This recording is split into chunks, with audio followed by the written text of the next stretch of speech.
सर्वजण कशा आहेत माझ्या गोड ताई मैत्रिणी. हे थोडंसं संध्याकाळचं रुटीन आहे. इथं चपात्या करत आहे. हे बघा,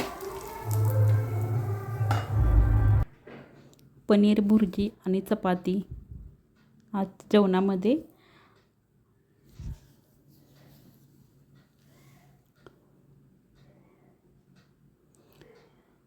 इकडं तांदळाचे किच्चे करण्यासाठी तांदूळ धुवून ठेवलेले आहेत, ते सुकत घालायचे आहेत. चपात्या झाल्या की लागले शेंगदाणे भाजून घेतले. शेंगदाणे चटणी करायची होती.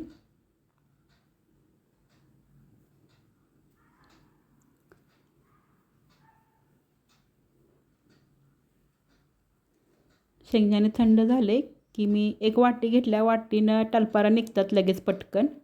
हे बघा, परत तव्यात शेंगदाणे घातलेले आहेत. थोडंसं तेल घालायचं, लसूण घालायचं, मिरची पावडर घालायची. तुमच्याकडे खलबत्ता असला तरी बारीक करू शकता किंवा मी मिक्सरला वाटलेला आहे. सर्वांना श्री स्वामी समर्थ.